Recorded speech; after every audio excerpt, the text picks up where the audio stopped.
proceed, don't forget you can still buy raffle tickets. I believe they're on the table. We've actually had some more prizes added to it, so you've got a much greater chance of winning a prize. And remember that the proceeds from our raffle tonight will be going towards the Eureka Avenue of Honour, which will be right outside the Eureka Centre in Eureka. And the more we can earn tonight or raise tonight, the better the program will be. So please be very generous and fill out the raffle tickets, please. Remember, $5 a ticket, but if you spend $10, you get 3 tickets.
finished that at the first page. But it dropped the book and picked up a gun. Good to me. 50 for that one. The other book is 35.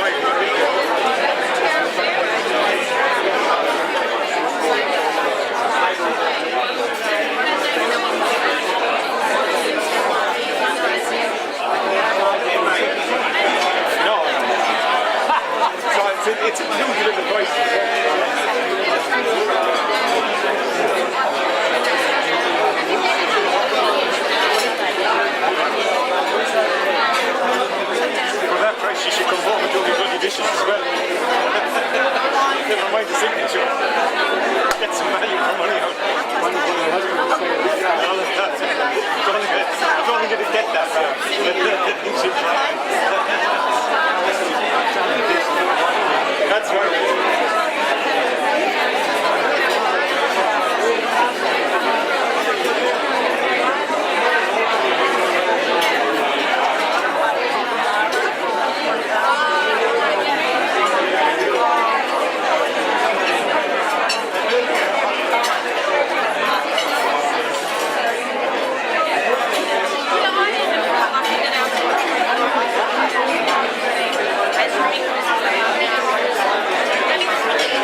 about to roll, so anyone that hasn't bought a raffle ticket and would like to, just outside the main door, you'll see the ladies cutting up the tickets, so you've got your last opportunity to buy a ticket in the raffle. And remember, the proceeds of the raffle will be going to the Avenue of Honour outside the Eureka Centre in Ballarat.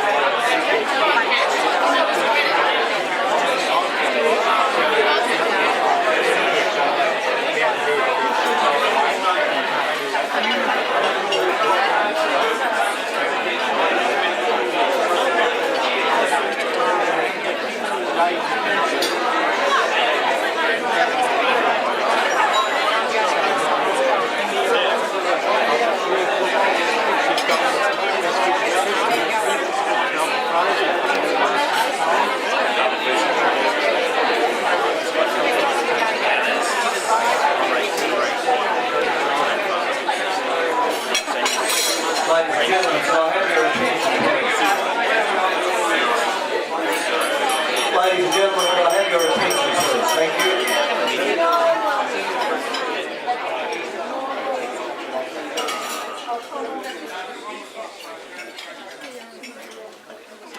Every year, as close as feasible to December the 3rd, the anniversary of the storming of the Eureka Stockade, Eureka's Children commemorates those events in this way and presents the Eureka Democracy Award to a worthy individual or organisation to recognise outstanding endeavours that have contributed and are still contributing to protecting and strengthening democratic traditions in Australia. And around the world, democracy is under pressure, as Peter said before.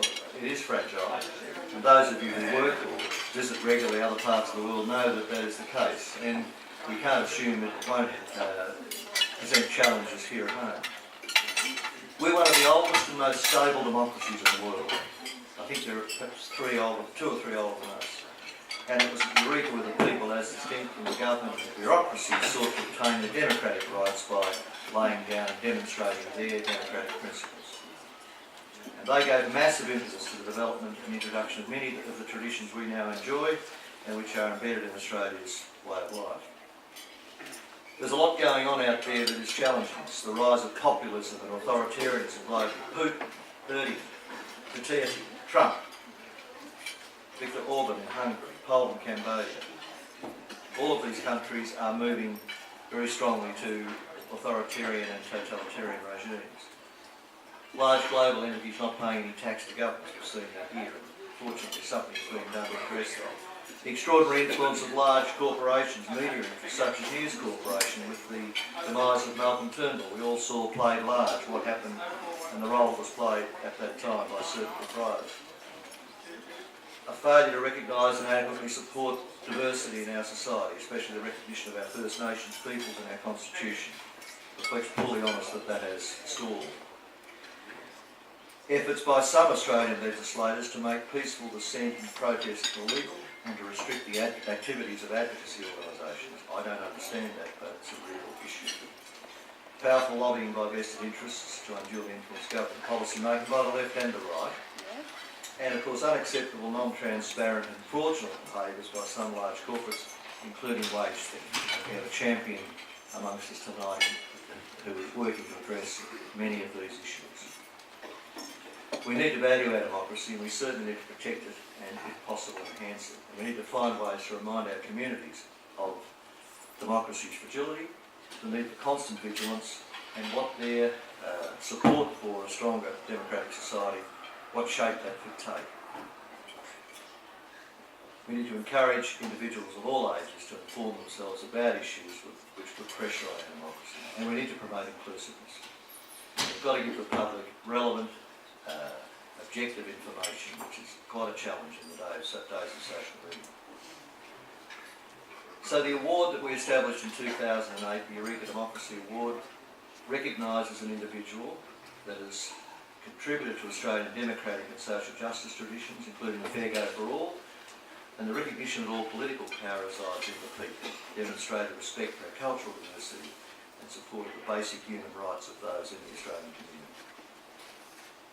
Eureka speaks to us of the importance of a free society being prepared to react to oppressive authority while seeking fairness and equity, valuing human rights and respecting human dignity. In short, The Eureka Diggers, by their actions, were seeking a more democratic and just society for all.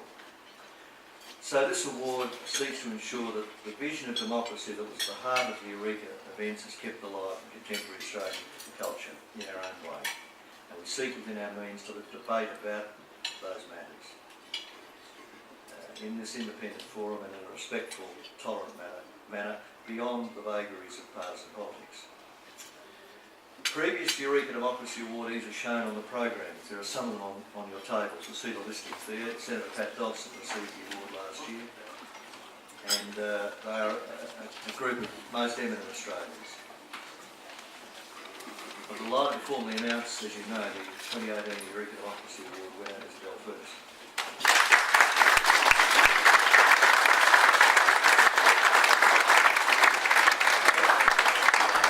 I'm repeating what many of you know, but it has to be said. Adele is a multi-award winning senior business writer and columnist for the Fairfax newspapers, the Age, Sydney Morning Herald and the Fin Review, and a regular guest reporter on ABC's Four Corners. Adele started her career in journalism at the Adelaide Advertiser, and she also worked for a number of years at Business Review Weekly magazine as deputy editor and chief business commentator. And she has led many major investigations of the corporate sector when she was a senior columnist at The Australian. She's been doing this for a long time. She's also an author of the best-selling unauthorised biography on Gina Reinhardt, The Untold Story of the Richest Woman in the World, published in 2012. And I think we've distributed, I'll send this one around in case they haven't got to you. I've put a listing here of Adele's awards in media. It is, you know, people get tired of you sort of using superlatives. This is remarkable. The number of awards she has accumulated over her career, very, very prestigious awards. And as well, I've included the subtitles of articles that Adele has published in August and September this year, only over a 2-month period. And I have to say to you, when you look at the number of articles on different topics, exposing greed, corruption, malpractice, it's an astonishing workload and performance. And we are indebted to this woman, not just for what she has done in exposing these things, but the volume of work that she's doing every day to tell us, all of us, more about what the reality of many of these companies is. So I'll just send that around. There's a few more of them, but we'll get them to you. Adele has a Bachelor of Economics and Arts degrees from Adelaide University, and she's won 8 Walkley Awards, including Gold Walkley for that wonderful Four Corners program, Banking Bad, in 2014, 2 Gold Quill Awards, 2 Gold Kennedy Awards, a Logie, and the Graham Perkin Journalist of the Year Award in 2015. Graham was a magnificent editor of the Age. With more than 20 years in journalism, Adele carries a well-deserved reputation as one of Australia's most awarded journalists. The series of investigations we know into the banks over the past 5 years helped bring about a Royal Commission to the sector. For several years, the Age's business reporters, led by Adele, have exposed a plethora of jaw-dropping scandals in the financial sector. After years of explosive testimonies from bank whistleblowers and a string of parliamentary inquiries, finally we have a Royal Commission into the sector. And hasn't it stunned us? Hasn't it been sickening to behold? This has been going on for a long time. It just didn't happen out of nowhere. But we've never had an insight into what was really going on until Adele Ferguson came along and said, the public need to know this. It's very disturbing. Adele calls the Royal Commission, welcome as it is, only a speed dating Royal Commission because it's skimming over the top. I think there is a strong argument for something to happen next year that broadens out to the opportunity to address the concerns of so many Australians who haven't had their issues looked at, many thousands of them. Adele's exposés include the 7-Eleven wage fraud scandal, which so far has resulted in compensation payments of more than $150 million to thousands of vulnerable foreign workers and changes to the law. She's also exposed wage fraud inside other franchise giants, including Domino's and Caltex, and of course the major parliamentary inquiry into the whole franchise sector. The multi-million-dollar financial advice scandal at the Commonwealth Bank expose that won Adele Ferguson the highest honour in Victorian journalism, the Monash Gold Quill for 2014, presented in 2015. And I know Adele will be the first to say the award was shared with Four Corners producers, Deb Masters and researcher Mario Christopher for the program Banking Bad. It's quite a program. If you haven't seen Banking Bad, the Four Corners program, get on iView. It will leave you changed.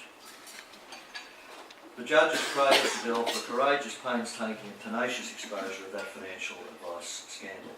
Her work revealed a culture of greed, secrecy and corruption within the Commonwealth Bank that destroyed the life savings of many vulnerable Australians. The bank was forced to make a public apology and announce a $250 million plus compensation scheme open to 400,000 customers. I think that might have increased the number of customers that are recognised. And the investigation, interestingly and importantly, forced the federal government to abandon plans to water down regulation of the financial planning industry. About 4 years ago, that's where we were headed. So the fallout from the scandal and Adele's ongoing reporting is now reverberating across the banking sector. She is a prolific publisher of carefully, meticulously researched and crafted articles, and I talked about that a moment ago. She's been producing quality, hard-hitting journalism that matters based on evidence, based on facts, identifying malpractice and sharp practice in the Australian business community and its impact on average people for many years. I think the failure by our key Australian business regulators warrants greater visibility, and Adele, you've been very active in exposing the shortcomings of ASIC, APRA and others. Regulation, as an old regulator many years ago, lesser scale, so easily falls away as governments cut resources, perhaps unaware of the undermining effect on compliance this has, most often driven by lobbying from the industry. When you see politicians calling for less regulation, think twice. It matters most when it's weakest. And just an example of Adele's work, this is actually a quotation from one of your pieces. The Commission's rap sheet proves its worth, but some victims left voiceless. A lot of water's gone under the bridge since Scott Morrison criticised the Royal Commission that banking was a populist whinge, unnecessary because we have a tough cop on the beef called ASIC and a strong regulator called APRA. While Labor pushed for a Royal Commission of Banking, Morrison as Treasurer warned the Royal Commission undermined key pillar of the Australian economy. I'm not bashing up Scott Morrison, that's what he said. And Adele's making it very clear. He wasn't alone. Lobby groups, banks and various people also pilloried the idea. Some egregious and systemic behaviour has been put on show. So bad is the behaviour that Morrison and many others have eaten their words and apologising for so long. What has been uncovered by the Hayne Royal Commission on the fees for no services scandal is tantamount to institutional theft. Then there is systemic overlending, entrenched underperformance of retail super funds, largely due to fee gouging and conflicts of interest. Life insurers behaving badly, spying on the mentally ill, insurers such as CommonSure selling policies underpinned by outdated medical definitions that are then used to deny legitimate claims, dodgy financial advisors flogging high fee paying inferior products, and a massive failure of regulatory oversight. What has become obvious is that the regulators, institutions and lobby groups that are supposedly the custodians of the sector's standards have failed millions of Australians by failing to address the problems. Things get missed and complicated issues lost over opportunity individual and institutional wrongdoers slip through the net. For the many victims who hope to tell their stories, time ran out and most never got called. For them, their stories will never be told, the closure may be. It's powerful stuff, Adele. Senator John Williams, New South Wales Senator, I think from New England, New South Wales, made some comments during a Senate hearing into the Commonwealth Bank financial advice scandal, and he remarked, Adele Ferguson is fearless. I've seen the work she's done. I've seen the people she's taken on. I've seen the people who've been knocked down, cheated and robbed, who she has highlighted in her many, many reports. Let me talk about one example. The fearless articles on the CBA financial planning scandal after meetings with whistleblowers with Morris.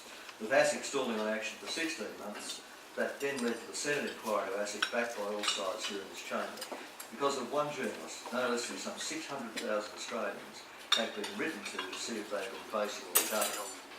Through many tremendously courageous reports and research by Adele and the hard work she's done, hopefully many Australians will be treated much better in the future and compensated for wrongdoings. I can assure you there are still many that must come forward before various committees because we haven't heard the whole story yet. Adele Ferguson. I do sorry Adele Howard. My sibling next to me, my sister. Adele Ferguson, these Adele's, they're special. I salute you for your wonderful work as a Kennedy Award winner and a Walkley Award winner. You're at the top of the mountain industry. You earn them, you deserve them, we honour you for the great work you've done. And this is the bit that hit me. in particular. I hope you remain there because you are tenacious and courageous. You have taken on crooks. You have received writs. You are fearless, you are bulletproof, and the great work you have done has brought justice to many Australians. I make this 5-minute speech in honour of you for the wonderful work you've done for the Australian people. I'm sure there'll be many years of journalism through your fearless work. John Williams, clearly a great fan, and seeing your work up close. Adele, we admire and respect the efforts you've made throughout your career as a leading journalist to address issues of social justice within Australia, and in particular to strengthen the ethical basis of the finance and financial services industry, which has a big impact on all our lives every day. You expose corporate wrongdoing and injustice and been a tireless evidence-based advocate for improved transparency and governance and for improved whistleblower protections. You have given vulnerable people a voice.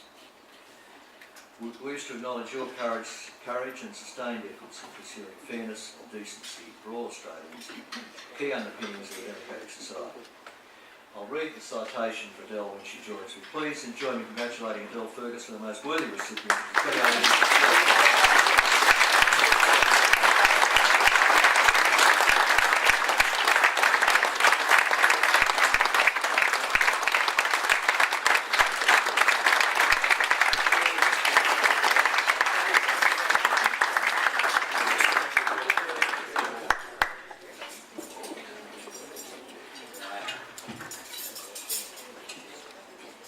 The Eureka Democracy Award is presented to Adele Ferguson for her courage and leadership in investigating and exposing corrupt and predatory practices among a number of Australian businesses affecting staff and customers, for her strong advocacy to improve whistleblower protections, which encourage people to speak out about corporate wrongdoings, for expressing her deep distaste for the dishonesty and avarice she's encountered during her career reporting on business, and above all for giving vulnerable people a voice. Trust in our public institutions and our corporate entities is a key underpinning of our participatory democracy and of our contemporary Australian culture, reflecting the values displayed at Eureka and the need for fair dealing in a community built upon a strong common good ethic. Thanks, Adele.